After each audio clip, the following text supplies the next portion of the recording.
Okay, so this is the model showing the histology of the digestive system. The structures of the walls of the digestive system are basically the same, but modified from section to section. Now, we can see the following layer in all sections. We can find the tunica mucosa, or the mucous membrane, where we will find the epithelium, the lamina propria, the lamina muscularis mucosa. We will find the submucous tissue. We will find the muscular tunic, including the circulari and the longitudinali. We will find the adventitia, and together with it the subserosa, and we can find the outer layer, which is the serosa. Beginning, we can see that we have different sections. The first one is the esophagus, then we will have the stomach.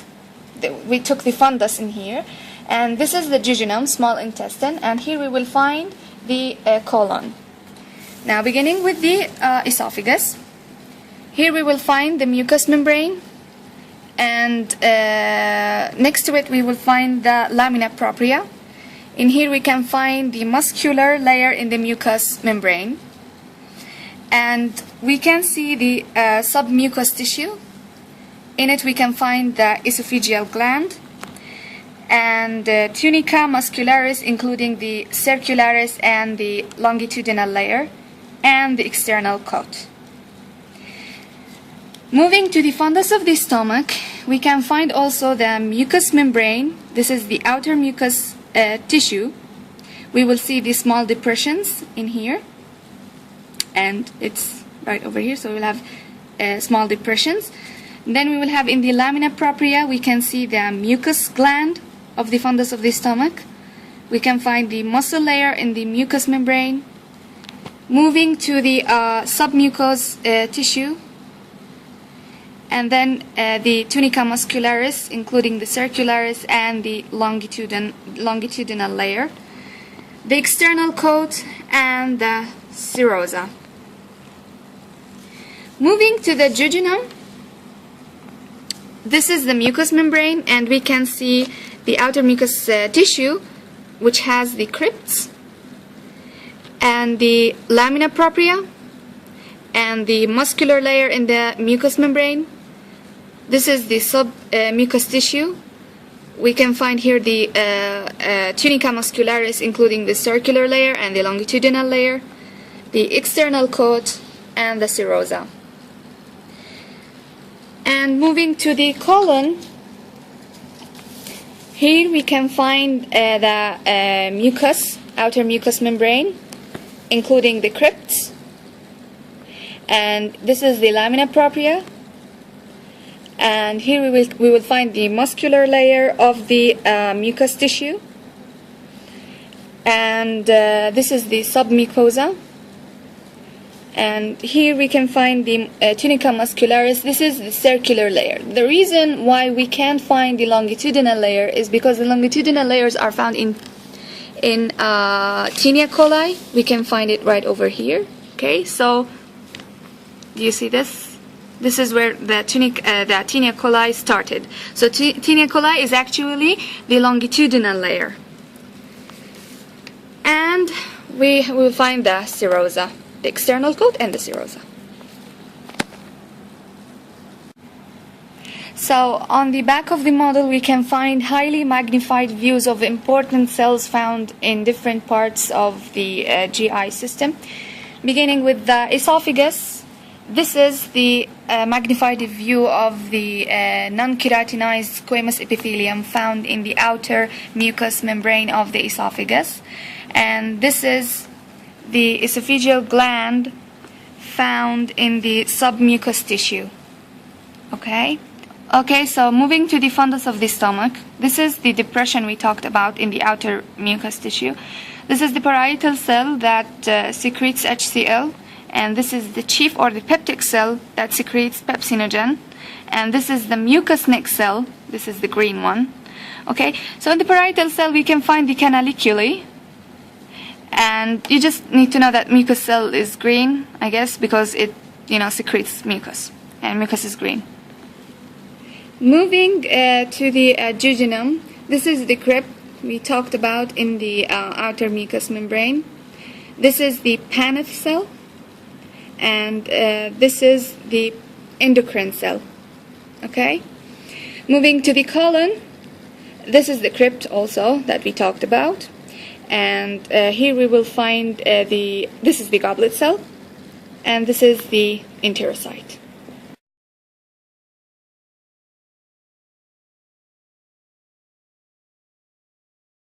Okay, so this is the liver. Beginning, we will talk about the classical liver lobule. In the center, we will find the central vein, and on the edges, we will find the portal triad. This is the portal liver lobule, and in the center, we will find the portal triad, or what we call the portal canal. So the portal canal contains the portal triad, and on the edges, we will find the central vein. Okay, this is the liver acinus. Okay, depending on the blood supply, we can just separate it into three parts. This is zone 1 that gets loads of blood, zone 2 and zone 3, which gets the least amount of blood. Okay, so 1, 2, 3. We can find the portal triad on the edges and the central veins. Okay, now in the portal triad located inside the portal canal, we can find three things. Okay, this is the interlobular bile duct, interlobular artery, and interlobular vein. Okay, so we took this section over here and we magnify it in here.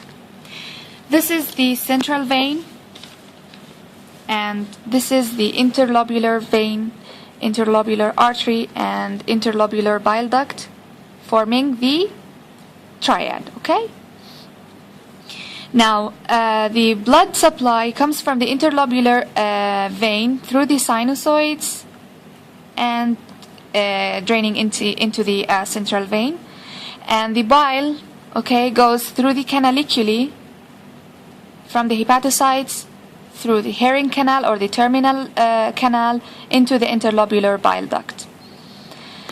The star-shaped cell in here is what we call the Kupffer cell, and it's a kind of macrophage. And here we can find the hepatocytes. And as we said, these are the sinusoids, liver sinusoids, dilated veins.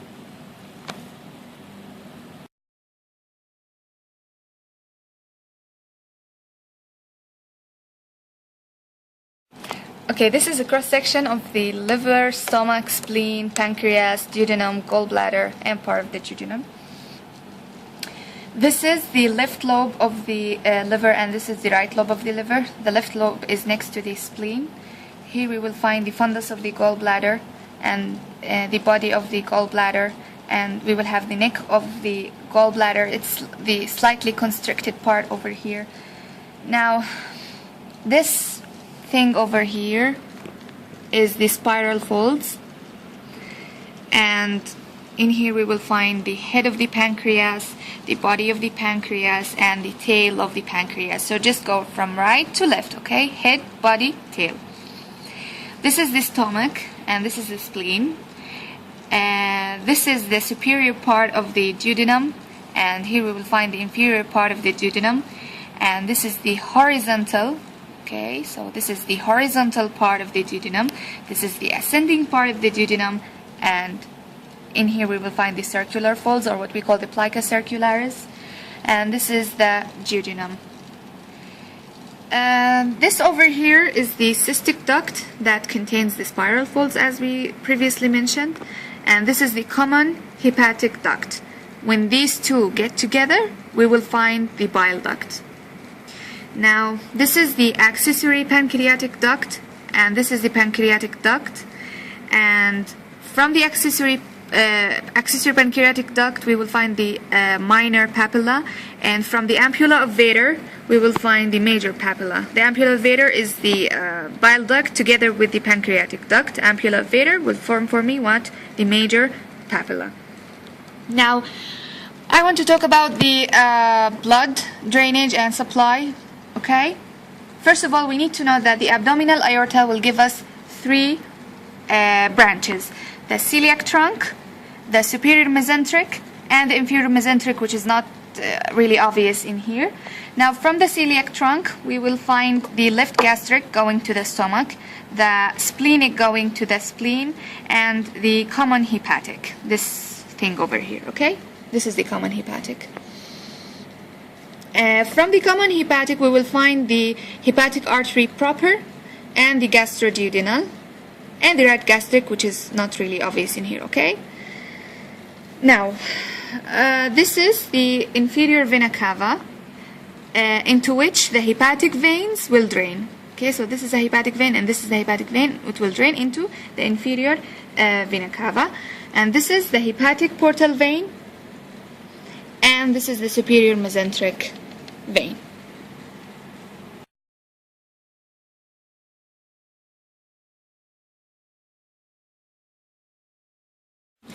Okay, so this is the liver. Here we will find the right lobe, and this is the left lobe going posteriorly. This is the quadrate lobe, and this is the caudate lobe. Okay, this is the gallbladder, and from it we have the cystic duct. This is the right hepatic duct, and the little thing over here, this is the left hepatic duct. Together they form the common bile duct. Now, the cystic and the common, okay, they will form the bile duct. This is the portal vein, and this is the hepatic artery.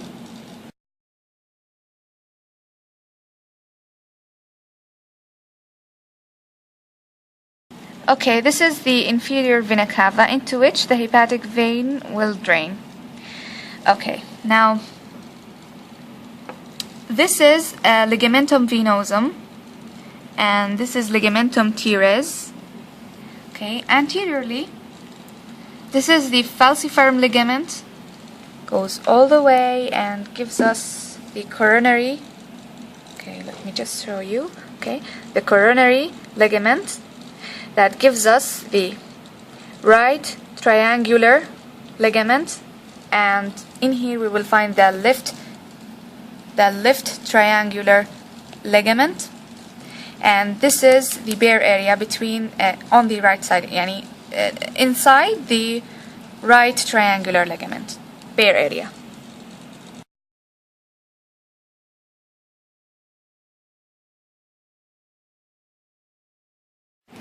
Okay, so this is the pancreas and blood vessels. Starting from the head of the pancreas, the neck of the pancreas, the body, and the tail. This is the main pancreatic duct, and this is the accessory pancreatic duct, and this is the common bile duct. Okay, so this is the major duodenal papilla that is coming out from the ampulla of Vader. The same name is sphincter of Oddi. Now, going posteriorly, we can see that this is the celiac artery that gives us the common hepatic artery, and this is the splenic artery. Now, from the common hepatic artery, we will find this over here. This is the gastroduodenal artery. Okay, I'm going to show you in the anterior view. Okay. This is the gastroduodenal artery. Okay. From it, we will find the pancreaticoduodenal artery, superior pancreaticoduodenal artery, and this is the inferior pancreaticoduodenal artery. Again, from the posterior view, we will see the superior mesenteric artery. Okay. Now, going back to the anterior view. Okay, we will find many branches of the superior mesenteric artery. This is the middle colic artery, the right colic artery, and this is the ileocolic artery, and these are the jejunal arteries. Again, this is the superior mesenteric artery. Gives us what? Gives us the middle colic artery, okay, and the right colic artery, and the ileocolic artery, and what? The jejunal arteries. This is the posterior view of the pancreas. This right over here is the portal vein, and this is draining into it. We will find the splenic vein. Now this is the superior mesenteric vein that drains directly into the portal vein, and this is the inferior mesenteric vein that drains into the splenic vein. Now I'm going this way. Okay, this is the celiac trunk. That is a branch of the abdominal aorta that gives us the common hepatic artery and the splenic artery, as we previously mentioned. Now from the common hepatic artery going anteriorly, okay, we will find the gastroduodenal artery. Okay, moving to the ducts of the pancreas. This is the major duodenal duct, and this is the this is the major pancreatic duct, and this is the accessory pancreatic duct, and this is the common bile duct. And on the posterior view, we will find the superior mesenteric artery, which is a branch of the abdominal aorta.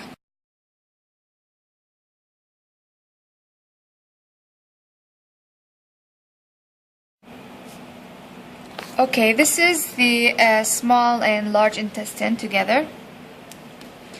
Okay, beginning we will find the duodenum and the jejunum and the ileum. Now removing this part. Okay, we will find the ascending colon and the descending colon.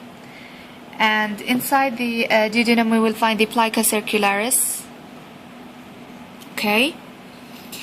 This is the tinea coli, and the this pouching, I guess this is the haustrum. Now this is the ileocecal junction between the ileum and the cecum. Okay, so this is the ileocecal junction. And this is the appendix. Now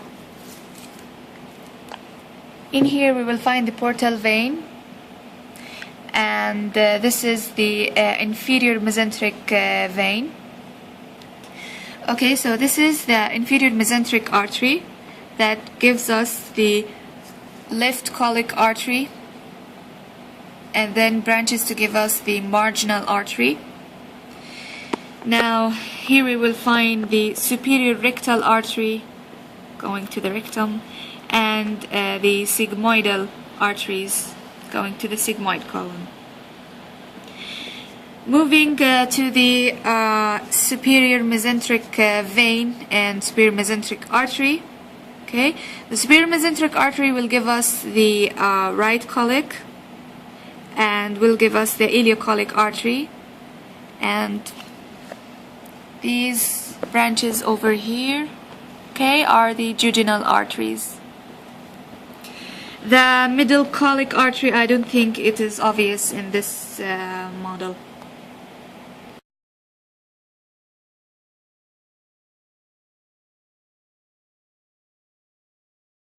Okay, this is the anatomical position. This is the right and this is the left, but we're going to flip it, looking at it from an inferior point of view. Okay, so this is the kidney, and this is the renal pelvis, and this is the ureter. This is the pancreas. This is the liver, gallbladder. This is the ascending colon, and this is the descending colon. Note that the ascending is on the right, okay? Now, moving to this is the inferior vena cava, and this is the abdominal aorta. Here we will find the small intestine, and this is the duodenum. Again, duodenum is on the right, and this is the spleen. Spleen is on the left. So this is the cross section at an upper level. Here we will find the right, and this is the left, and we're going to flip it. Now in here we'll find the left, and in here we will find the right. Okay, beginning with the stomach, the spleen, the inferior vena cava, and the right portal vein.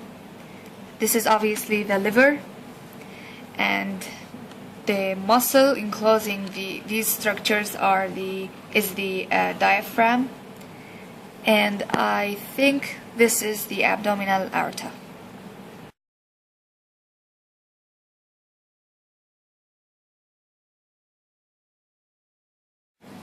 Okay, so this is an inguinal hernia. Beginning, we will talk about the medial umbilical fold.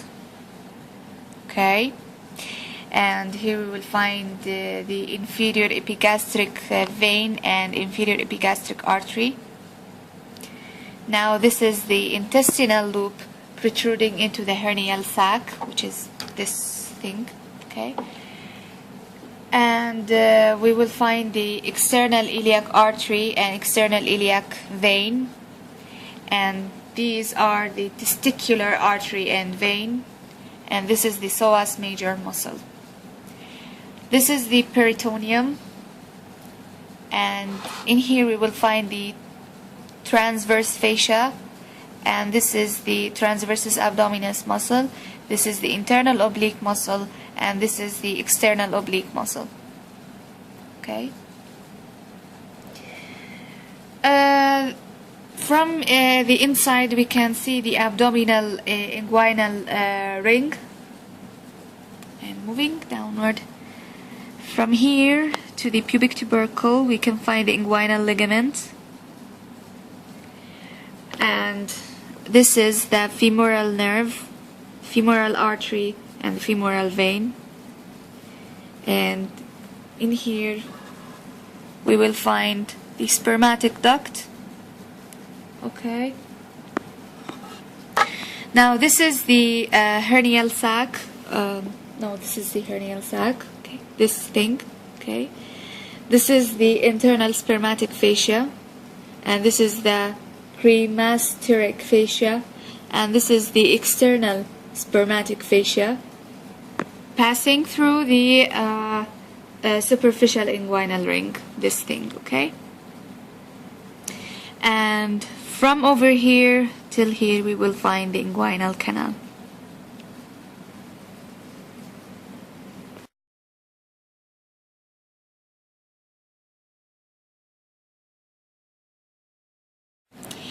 So in here we have the beginning with the muscles. This is the transversus abdominis muscle, internal oblique and the external oblique. This from here, from this point till this point, this is the abdominal inguinal ring, and from this point to this point we will have the superficial inguinal ring, and between it we will find the inguinal canal. This is the hernial sac, and here we will find the inferior epigastric vein and the inferior epigastric artery. Okay, again this is the transversus abdominis, internal oblique, external oblique. Here we will find the abdominal inguinal ring, and this is the superficial inguinal ring. Between it we will have the inguinal canal. Again, this is the inferior epigastric vein, and this is the inferior epigastric artery. And this is the hernial sac.